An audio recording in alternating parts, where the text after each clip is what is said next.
रविवार व्रत कथा। सर्व मनोकामनाओं की पूर्ति हेतु रविवार का व्रत श्रेष्ठ है। इस व्रत की विधि इस प्रकार है। प्रातःकाल स्नान आदि से निवृत्त हो स्वच्छ वस्त्र धारण करे, शांति चित्त होकर परमात्मा का स्मरण करे। भोजन तथा फलाहार सूर्य के प्रकाश रहते ही कर लेना उचित है। यदि निराहार रहने पर सूर्य छिप जाए तो दूसरे दिन सूर्य उदय होने पर अर्घ्य देने के बाद ही भोजन करे। व्रत के दिन नमकीन तेल युक्त भोजन कदापि ना करे। इस व्रत को करने से मान सम्मान बढ़ता है तथा शत्रुओं का क्षय होता है। आँख की पीड़ा के अतिरिक्त अन्य सब पीड़ाएं दूर होती है। रविवार की व्रत कथा इस प्रकार है। एक बुढ़िया थी। उसका नियम था प्रति रविवार को सवेरे सवेरे ही स्नान आदि कर घर को गौ के गोबर से लीपकर फिर भोजन तैयार कर भगवान को भोग लगाकर स्वयं भोजन करती थी। ऐसा व्रत करने से उसका घर अनेक प्रकार के धन धान्य से पूर्ण था। श्री हरि की कृपा से घर में किसी प्रकार का विघ्न या दुख नहीं था।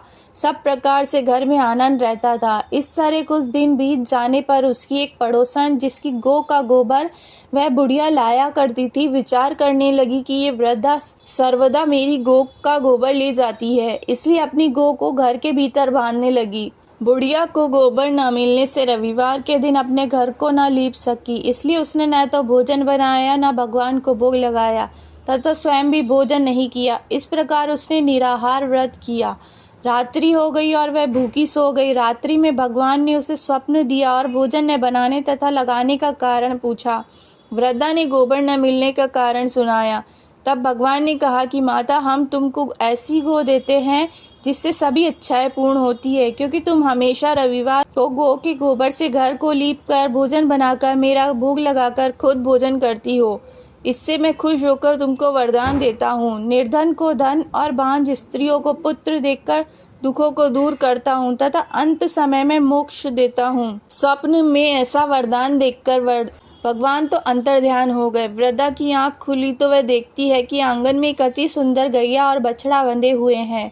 वह गाय और बछड़े को देखकर अति प्रसन्न हुई और उसको घर के बाहर बांध दिया और वहीं खाने को चारा डाल दिया। जब उसकी पड़ोसन ने बुढ़िया के घर के बाहर एक अति सुंदर गाय और बछड़ा देखा तो द्वेष के कारण उसका हृदय जल उठा और उसने देखा कि गाय ने सोने का गोबर किया है। वह उस गाय का गोबर ले गई और अपनी गाय का गोबर उसकी जगह पर रख गई। वह नित्य प्रति ऐसा ही करती रही और सीधी साधी बुढ़िया को इसकी खबर नहीं होने दी।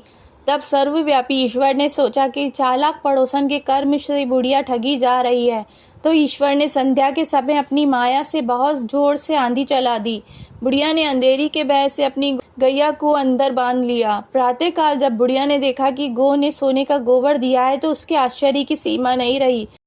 प्रतिदिन गऊ को घर के भीतर बांधने लगी। उधर पड़ोसन ने देखा कि बुढ़िया गाय को घर के भीतर बांधने लगी है तो उसका सोने का गोबर उठाने का दाव नहीं चलता, तो वह ईर्ष्या और डाह से जल उठी और कुछ उपाय न देख पड़ोसन ने उस देश के राजा की सभा में जाकर कहा, महाराज, मेरे पड़ोस में एक वृद्धा के पास ऐसी गाय है जो आप जैसे राजाओं के ही योग्य है।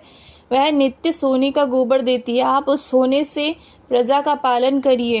वह वृद्धा इतने सोने का क्या करेगी। राजा ने यह बात सुन अपने दूतों को वृद्धा के घर से गऊ लाने की आज्ञा दी। वृद्धा प्रातः ईश्वर का भोग लगा भोजन ग्रहण करने ही जा रही थी कि राजा के कर्मचारी गाय को खोलकर ले गए।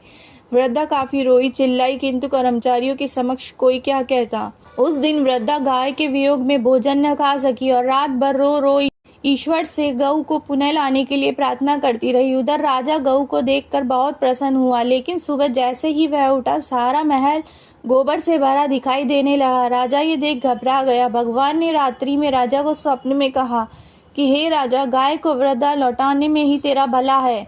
उसके रविवार के व्रत से प्रसन्न होकर मैंने उसे गाय दी थी।